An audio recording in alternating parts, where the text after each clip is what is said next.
Kata huko tutue. Leo. Makataa kunipatia dem. Ndio wafuta. Mbona unaenda? Kuli mmoja. Wote. Endo kokota ile utataka kuokota.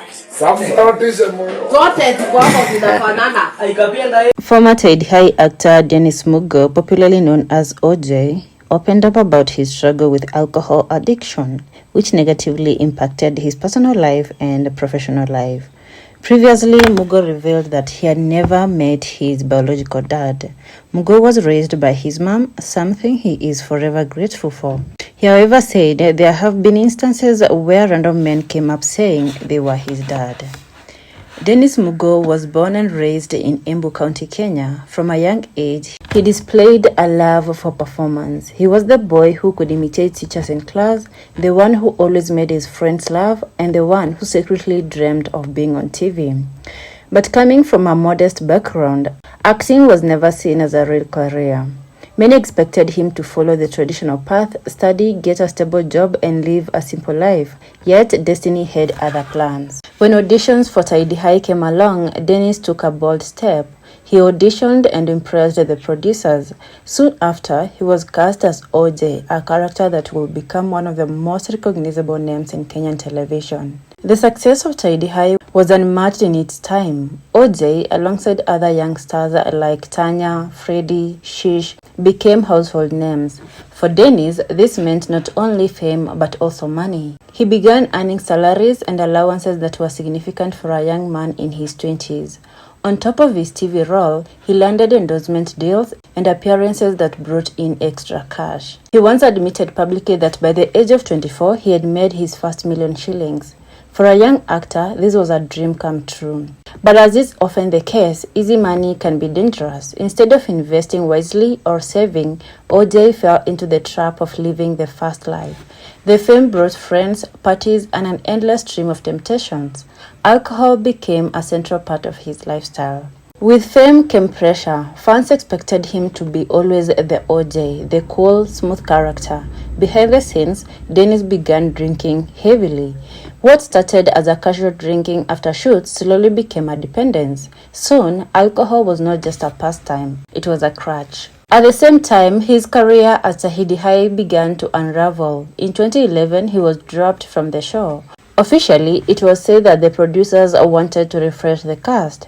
But Dennis himself later admitted that his alcohol habits had affected his work. He would show up late, sometimes miss rehearsals, and his discipline waned. The very role that made him famous was slipping from his hands. At his peak, OJ had a partner and a family. He got married and together with his wife, they had a son.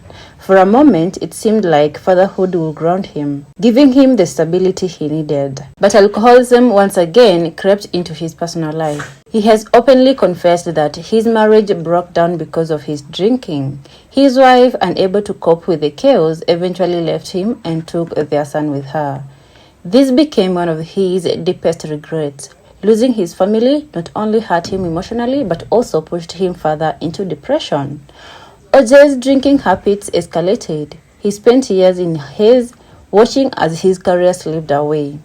In interviews, he has candidly admitted to drinking away money, time, and opportunities.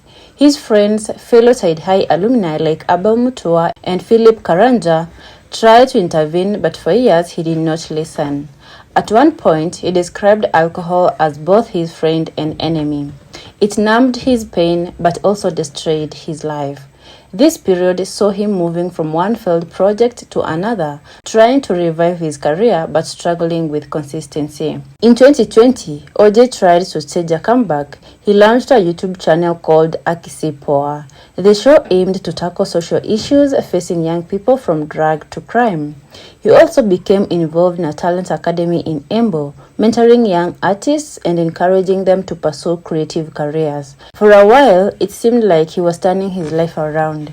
OJ even secured a job with the Embu County Government Department of Youth Empowerment and Sports. This position gave him a stable income and a platform to inspire the youth. For some time, he declared that he had quit alcohol and was determined to rebuild his life. But addiction is a tough battle. By early 2025, reports emerged that OJ had relapsed. Local outlets revealed that he had lost his county job because of his drinking habits. Residents spotted him frequenting cheap liquor joints in Embu, a sad sight for a man once celebrated by millions. The relapse reignited public concern. Many fans expressed disappointment but also compassion, acknowledging that recovery is never a straight path. Through it all, OJ has never hidden from his mistakes. He openly admits that his biggest regret is losing years of his life to alcohol. He regrets losing his marriage, missing out on his son's growth, and squandering money that could have secured his future. Yet, despite the setbacks, he remains hopeful. In interviews, he has often said that as long as he is alive, he still has a chance to turn things around. OJ's journey is not just about one man's downfall. It's a mirror reflecting the challenges that many young celebrities face: sudden fame, poor financial planning, and the lure of destructive habits. It is also a story about addiction, a battle that countless people fight silently every day. His openness about alcoholism in many ways helped to break the stigma around the issue. And for young people chasing dreams, his story is a cautionary tale. Fame is fleeting, money can vanish, but choices stick with you forever.